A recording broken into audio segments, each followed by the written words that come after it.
پیارے بچوں، کسی جنگل میں ایک رحم دل شیر حکومت کرتا تھا۔ وہ کمزور اور چھوٹے جانوروں کا بہت خیال رکھتا۔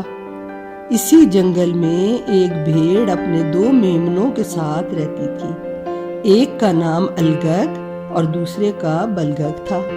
وہ صبح جنگل میں گھاس چرنے جاتی، شام کو واپس آ کر اپنے بچوں کو میٹھا میٹھا دودھ پلاتی۔ اس نے اپنے میمنوں کو سمجھا رکھا تھا، جب میں شام کو گھر آؤں اور دروازے پر آ کر کہوں، میرے الگگ، میرے بلگگ، میری آنکھوں کی روشنی، دروازہ کھولو، تب تم دروازہ کھولنا۔ اسی جنگل میں ایک بھیڑیا بھی رہتا تھا۔ وہ دیکھتا کہ صبح کو بھیڑ جنگل میں گھاس چرنے جاتی ہے اور شام کو واپس آتی ہے۔ ایک دن بھیڑ صبح گھر سے نکلی، تھوڑی دیر بعد بھیڑیا آ گیا، دروازہ کھٹکھٹایا۔ میمنوں نے پوچھا، کون ہے؟ بھیڑیا آواز بدل کر بولا، تمہاری اماں۔ وہ بولے، اگر تم ہماری ماں ہو تو ہمارے ناموں سے پکارو۔ بھیڑیے کو ان کے نام نہیں آتے تھے، وہ واپس چلا گیا۔ اگلے دن بھیڑ گھاس چر کر واپس گھر پہنچی اور اپنے بچوں کے نام پکارے۔ قریب ہی جھاڑیوں میں بھیڑیے نے چھپ کر ان کے نام سن لیے۔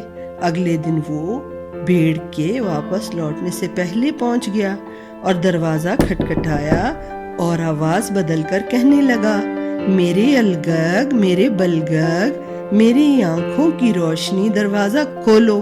میمنوں نے کہا، اماں آپ کی آواز کیوں بدلی ہوئی ہے؟ اتنے میں دور سے بھیڑ آتی دکھائی دی۔ بھیڑیا بھاگ گیا۔ میمنوں نے اپنی ماں کو بتایا، کوئی آیا تھا اور ہمارے نام لے رہا تھا، مگر آواز بدلی ہوئی تھی، ہم نے دروازہ نہیں کھولا۔ بھیڑ بولی، اب میں شام کو آؤں، دروازہ کھٹکھٹانے کے بعد دروازے کے نیچے سے پاؤں اندر کروں گی، تم دروازہ تب کھولنا۔ بھیڑیا یہ سب چھپ کر دیکھ رہا تھا۔ اس نے بھی یہی کیا، اپنے پاؤں پر سفید مٹی لگائی اور بھیڑ کے آنے سے پہلے پہنچ گیا اور دروازہ کھٹکھٹایا اور دروازے کے نیچے سے پاؤں اندر کر دیا۔ میم نے سمجھے اماں آ گئی ہے، دروازہ کھول دیا۔ بھیڑیے نے دونوں کو پکڑا اور اپنے غار میں لے گیا۔ دل ہی دل میں خوش ہو رہا تھا، اب میں ان کا نرم نرم میٹھا میٹھا گوشت کھاؤں گا۔ جب بھیڑ گھر پہنچی تو دیکھا میمنیں غائب۔ وہ فوراً روتی پیٹتی شیر کے پاس پہنچی اور رونے لگی اور فریاد کرنے لگی، اے رحم دل بادشاہ، عالم پناہ، میرے بچوں کو ظالم بھیڑیا اٹھا کر لے گیا ہے، جلدی پہنچیے ورنہ وہ انہیں کھا جائے گا۔ شیر کو بہت غصہ آیا۔ وہ بھیڑ کے ہمراہ بھیڑیے کے غار کے پاس پہنچا اور گرجدار آواز میں بولا، بھیڑیے، میمنوں کو لے کر باہر آؤ۔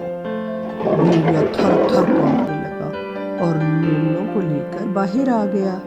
الگگ اور بلگگ دوڑ کر اپنی ماں سے لپٹ گئے۔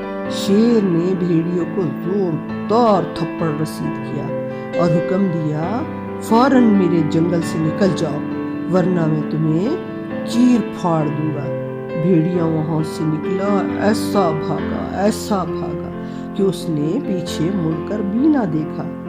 بھیڑ نے شیر کا شکریہ ادا کیا اور اپنے میمنوں کو لے کر گھر آئی۔ راستے میں کہتی جاتی، میرے الگگ، میرے بلگگ، میری آنکھوں کی روشنی، گھر چلو۔ پیارے بچوں، کہانی کیسی لگی؟ پسند آئی؟ اگر پسند آئی تو اپنے دوستوں کے ساتھ شیئر کریں۔ اگلی کہانی کے لیے اجازت دیں۔ اللہ حافظ۔